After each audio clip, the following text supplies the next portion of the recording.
I have an autism diagnosis appointment tomorrow, and I'm terrified my mom is going to sabotage everything. I'm 17 years old, I'm a fab, assigned female at birth, and my mom is about 49 years old. Tomorrow is my diagnostic appointment, and my mom is required to come with me so they can ask her a few questions about my childhood. Now here is why I'm scared. My mom believes that I'm just getting this because I'm paranoid and trying to pick as many mental illnesses as possible, even though I have clarified to her that I have been doing research for years. When I begged her to do some research on it herself, she refused. She literally just refused. Why? She isn't bothered to educate herself. Which, as much as it annoyed me, did not really matter. Or that's what I thought. My mom has been progressively changing things about my childhood. In the last few months I asked her when I started speaking, she replied about 4 years old, and that was what she told me for most of my life. In the past few weeks I asked her again, since the doctor asked me about it. She said I don't remember, maybe like 1 to 2 years old. Which is wildly different from what she said earlier. Same thing for when I asked her about my vocabulary. Before it was just a few words at most. Now it's advanced vocabulary. This evening, I was telling her to please say the truth. I don't care what the truth is, just say it. She replied with, I'll say whatever comes to my mind. I am so upset right now. I'm getting an anxiety attack in my room and crying right now. If my chances of getting a diagnosis gets ruined because of her. Because she is not being truthful, I'm going to cry my eyes out of their sockets. I still have an entire childhood case history to fill in. I can't because she refuses to and changes everything up literally twice or thrice for the exact same question. What should I do? Should I tell the doctor about this? What do I even say? I am panicking so much. What if they completely dismiss me because she lies, or what if they misdiagnose me? Please give me some advice, I really need it right now. This is based in the United Kingdom, if this information helps. Response to OP. I'm sorry that you're feeling so anxious about tomorrow. I can imagine the test in itself already impacts you, and having such a worry on top of it sounds really stressful. My experience having been diagnosed with ADHD and autism is that the doctor or specialist didn't only take into account what my mom said, but also my mom's attitude during the conversation, the interaction between my mom and me, and how I responded both mentally and physically. I think that it could be worth expressing to your doctor that you worry about your mom's answers. But I'd also expect your doctor to look beyond the answers and pay attention to other signs that are relevant for the diagnosis. Another response to OP. I would share your concerns with your doctor. Perhaps even print your post here and give it to them because it is pretty clearly stated. I don't know if you have any other diagnoses, but you're welcome to share this with her. I am nearly 50, 48 next month. I had received multiple inaccurate diagnoses since I was around 9 years old. It caused a lot of unnecessary struggles and stigmatization to say the least. When I finally got the right one of autism, everything fell into place and now the full picture of my past made sense. It effectively replaced the other diagnoses since now that my issues were seen as a whole, there were no longer singular diagnosis terms that only applied to a fraction of what was happening. Yes, I can still have some depression and symptoms of CPTSD, but they largely fall under the umbrella of autism. So rather than gathering diagnoses, I finally got the right one. And it has changed my life for the better. Update. I have had my autism evaluation today and the doctors have concluded that I'm autistic. This means so much to me, it's unbelievable. It's still weird because it does change a lot, since I was already self-diagnosed, but hey, at least it can help me out in university. This morning I woke up at 7 a.m., got out of the house at 8:45 and arrived there in time. I had 2 professionals evaluate me, which was nerve-wracking to say the least, but hey, I couldn't ask for more. The first 40 minutes were asking me questions, getting me to do certain activities which included this bizarre book about floating toads. IDK either LOL. For the last 20 minutes, they asked my mom to come in with the interpreter. We're immigrants, so her English isn't that good.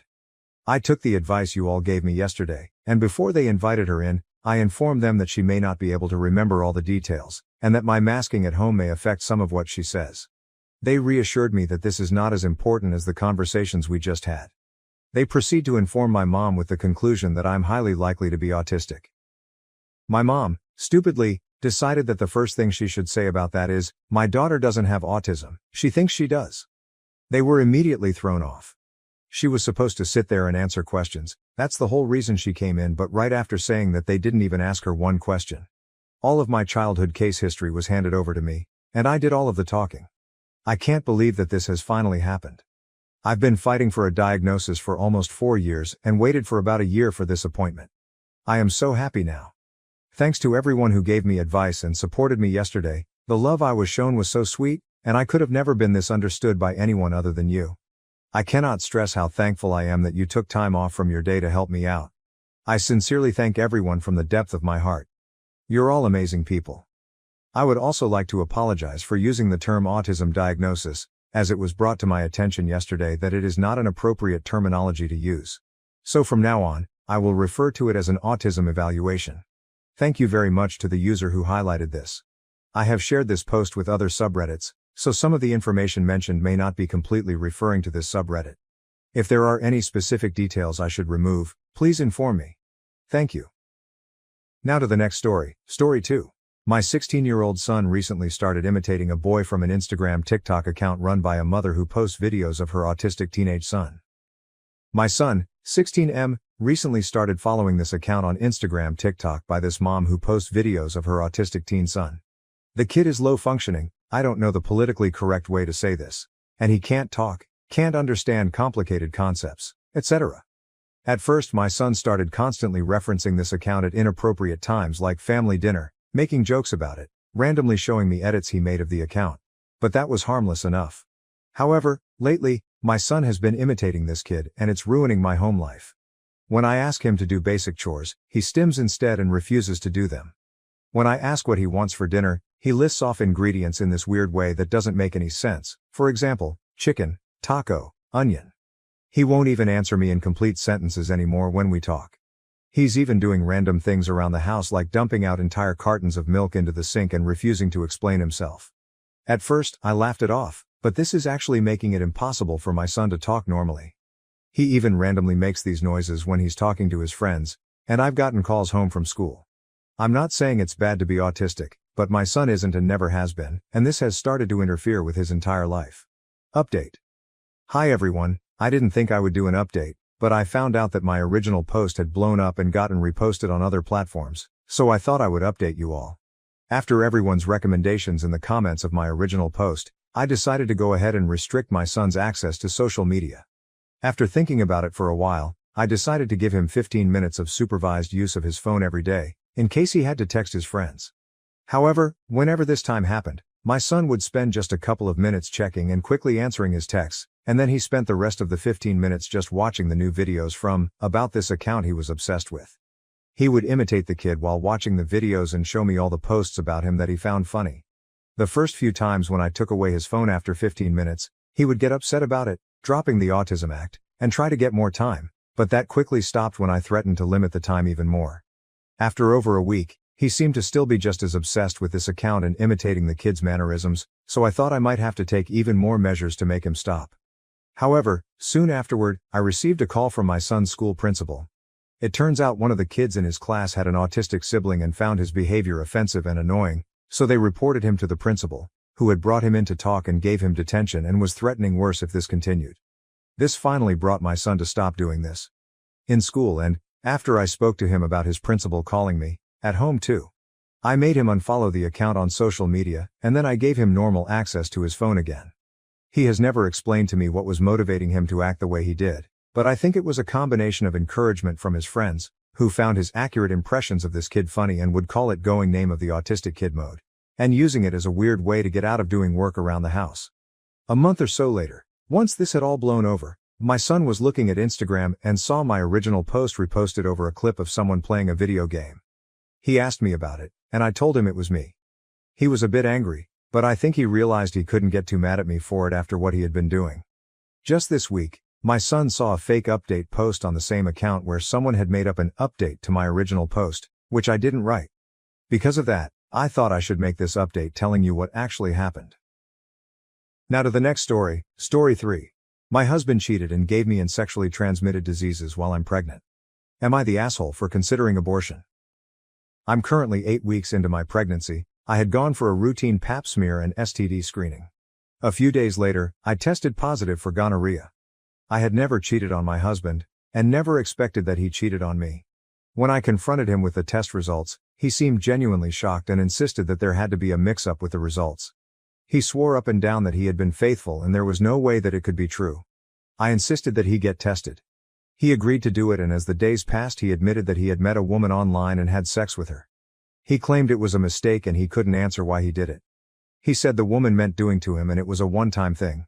I'm disgusted and feel betrayed knowing that he put me at such risk. Our pregnancy was planned, so we were actively trying before I got pregnant, and he had no regard for that. The thought of continuing the pregnancy while dealing with this betrayal is overwhelming. I'm considering having an abortion because the idea of bringing a child in the mix is crazy to me. I don't think I can ever forgive him. I feel like crap for thinking of having an abortion. I just can't see myself continuing this marriage and having a baby with him. Relevant comments from OP.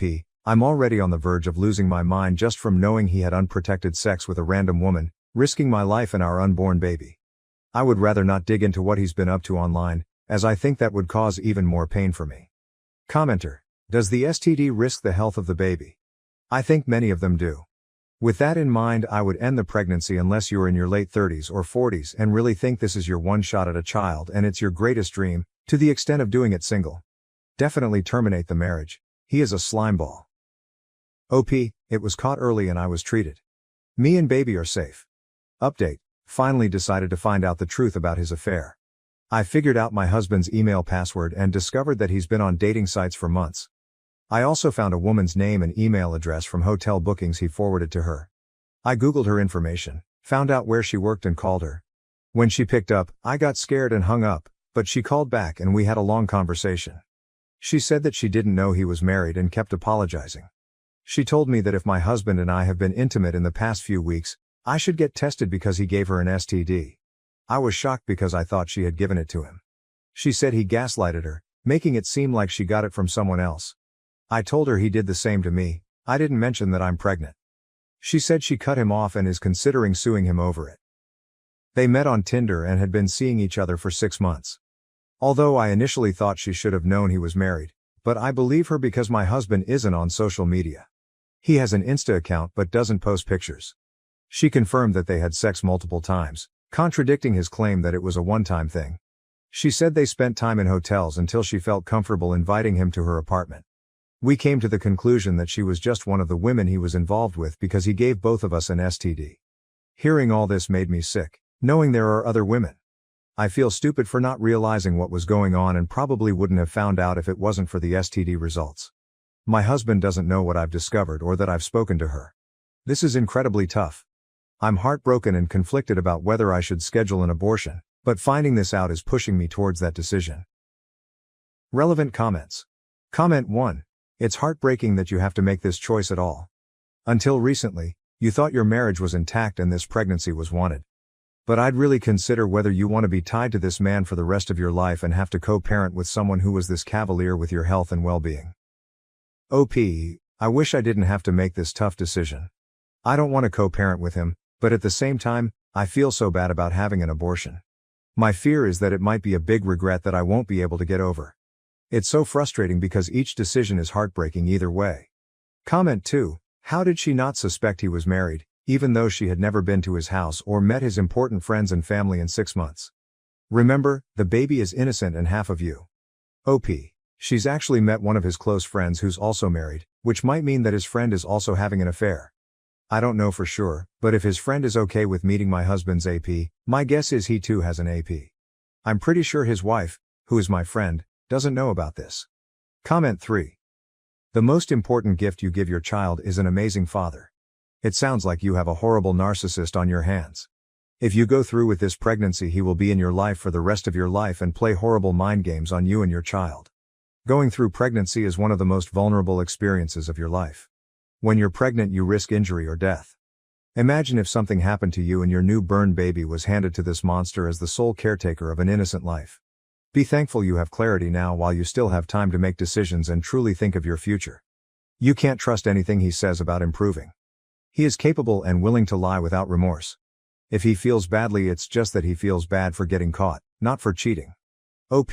If I decide to go through with this pregnancy, I would want nothing to do with him and would prefer that he not be part of this experience or the child's life.